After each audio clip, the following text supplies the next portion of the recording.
Je n'en reviens pas de recommencer à faire ça. Marmonnai-je en montant à l'arrière d'un taxi et en m'écroulant sur les coussins comme un ballon dégonflé.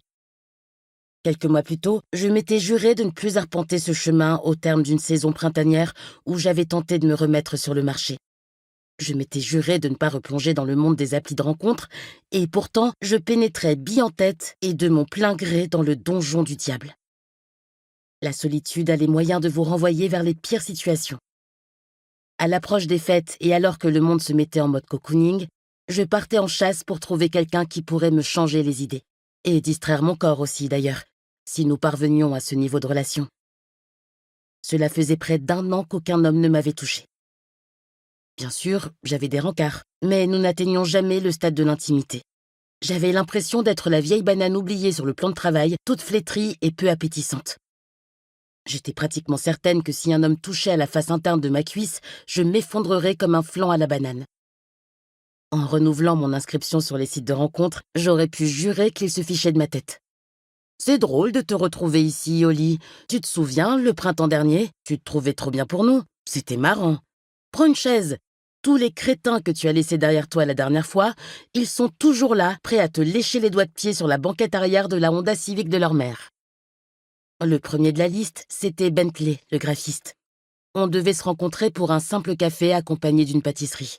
J'étais fan des rencarts à l'heure du café. Certaines personnes y étaient totalement opposées, mais moi, je préférais ça au rencard pour dîner.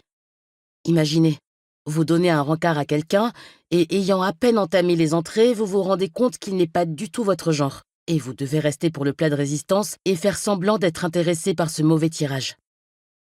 Un rencard devant un café laissait la possibilité d'une échappée rapide. Je commandais un expresso ou un cortado si le cœur m'en disait, puis je prenais la poudre d'escampette si le rencard dégénérait. Pas de conversation gênante pendant des heures. Le deuxième rendez-vous pouvait être pour dîner. Mais le premier, le café, c'était parfait, d'autant plus que je n'avais pas beaucoup de temps libre. J'avais un boulot qui occupait tout mon temps. J'étais à présent autrice à plein temps de romans sentimentaux, avec des délais de fou. Franchement, je n'aurais même pas dû penser aux rencontres, mais j'avais un objectif, qui était de ne pas être célibataire pendant les quelques mois à venir. Dans le taxi qui me conduisait au café, je sortis le dernier roman que je lisais. Je ne me déplaçais jamais sans un roman, de la même façon que les gens se baladent avec leur vapoteuse perpétuellement à la main. Imaginez vous retrouver dans une situation compliquée sans rien pour vous occuper. Les livres m'avaient sauvé à maintes reprises dans le bus. Vous seriez surpris du nombre de fois où je m'étais réfugiée dans la lecture au cours de trajets déplaisants en ville. La littérature vient au secours de millions de personnes en situation difficile. Le taxi s'arrêta. « Voilà, c'est ici. Ça fait 10,50 $, dit le chauffeur. « Merci. » Je le payai avec ma carte de crédit. Il ne répondit pas. Je descendis du taxi et refermai la portière. En glissant mon portefeuille dans mon sac, je vis Bentley qui venait vers moi. Waouh! D'une façon générale, les mecs étaient toujours mieux en vrai que sur leurs photos sur l'appli de rencontre. La plupart du temps, ils n'étaient pas très doués pour se prendre en photo, donc c'était presque toujours une bonne surprise de les voir en vrai. Il était indéniable que Bentley était beau mec. Il était grand, avec de belles boucles blondes parfaitement agencées sur le sommet de son crâne. Il portait des vêtements de marque, un blazer Ted Baker et des mocassins Ferragamo. C'était ma mère qui m'avait transmis cette capacité à repérer les marques. À mesure que Bentley se rapprochait, me parvenaient les effluves d'une eau de toilette fraîche et boisée. Pas mal, Bentley, pas mal.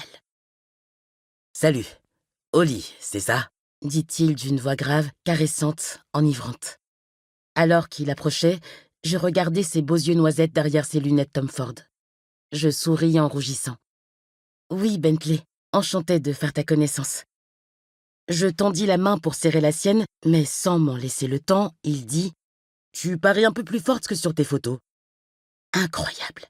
Il me balançait ça en pleine figure.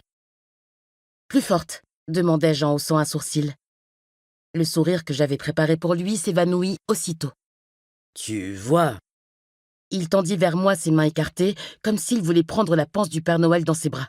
« Plus large. » Je clignai des yeux plusieurs fois avant de retourner aussi sec vers le taxi dans lequel j'étais arrivée. « Taxi ! Taxi !» répétai-je en montant précipitamment dans la voiture.